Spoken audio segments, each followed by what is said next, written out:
President Trump getting straight to work, signing off on roughly 200 executive actions.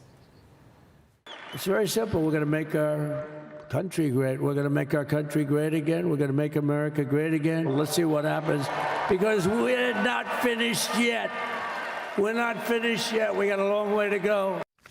Some of those orders include withdrawing from the Paris Climate Agreement and the World Health Organization declaring a national emergency for energy, restoring the federal death penalty, and protecting public safety. He also declared a border emergency, ordered the wall to be built, ended catch and release, reinstated remain in Mexico, and classified drug cartels as foreign terrorist organizations.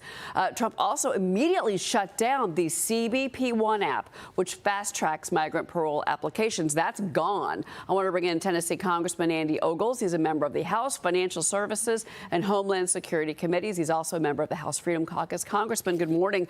Your reaction in particular to the wide swath of action we saw on the border.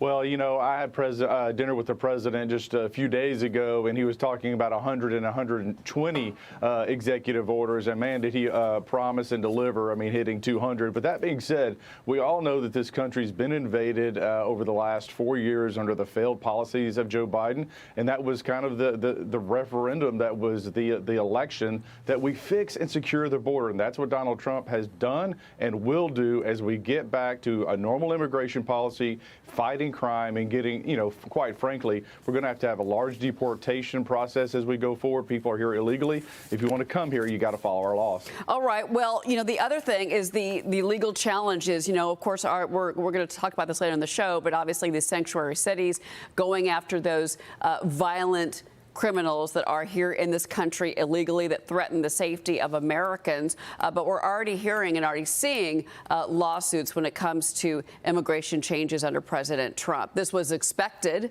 to be clear, but how does the Trump administration fight back against these legal challenges?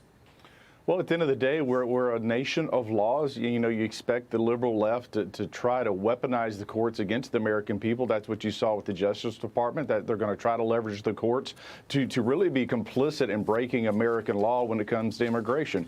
But it's the right thing to do for Donald Trump to hold his ground, to push forward, and start deporting people. And if you're a mayor in one of the woke cities that is enabling illegal immigration, you should be punished. Your city should be punished. Again, we have rules for a reason. We have laws for a reason, and we've got to follow that. We've got to get back to it. And look, America is a safer place today because of Donald Trump. The world is a safer place, but part of that is the rule of law and getting back to normal order. Yeah, well, American Civil Liberties Union, one of the first to sue, and this was moments after the inauguration, literally moments. All right, Congressman, so you recently introduced a bill.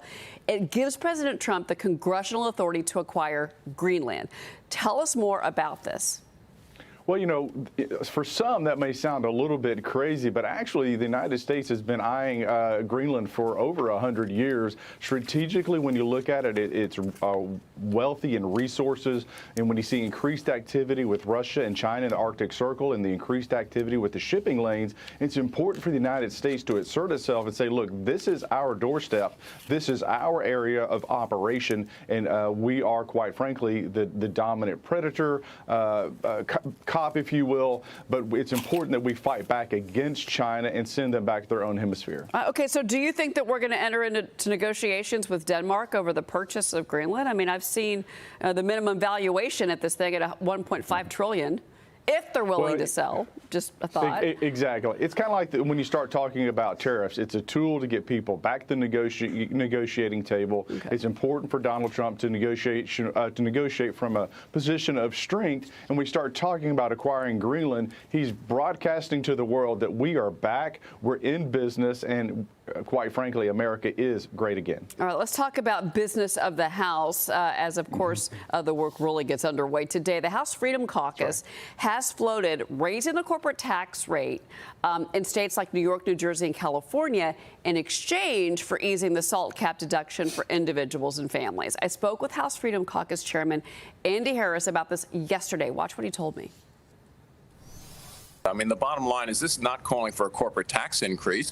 You know, New York and California can eliminate their corporate taxes, and then, of course, a SALT deduction limitation would have no effect. This is to get at those states like New York and California that have high corporate tax rates, and those corporations take advantage of federal tax law to deduct those taxes, so that in effect, the average U.S. taxpayer is subsidizing, you know, New York's and California's some of their craziness. You know, if California wants to have the free health care for illegal citizens, that's fine. Don't expect the U.S. taxpayer to subsidize. But Congressman, you know, blue state Republicans, many of your colleagues in the House and also in the Senate, will say that because these rules have not been changed for so many years, that it's actually lower and middle income residents in these states that are suffering. Your firefighters, your police officers. How do you respond to that? Well, I mean, again, part of this, John Quincy Adams loved the House of Representatives because it's where you argued and you debate, right? And so we put forward a proposal to start a dialogue. Look, we have a very thin majority in the House of Representatives. We're going to argue, we're going to debate, and at some point we're going to land the plane. But you start that conversation by putting forth this idea to see what New York, New Jersey, and California wants to do. And quite frankly, Tennessee, you know, when you look at our tax burden, we have a low per capita tax rate per individual versus California and New Jersey. We shouldn't be subsidizing states who are woke and, like the chairman said, you know, subsidizing health care for illegals. And so, again, we're starting that process. We're starting the dialogue. We'll continue to move forward to get to the best outcome. Real quick before you go, are you supporting one bill or two when it comes to reconciliation? Well, I love the idea of one big, beautiful bill, but at the end of the day, the larger it is, the more complex it is, the longer it's going to take to pass. And so whether it's 1, 2, or 7, it's got to be outcome driven, and that's what I'm looking for.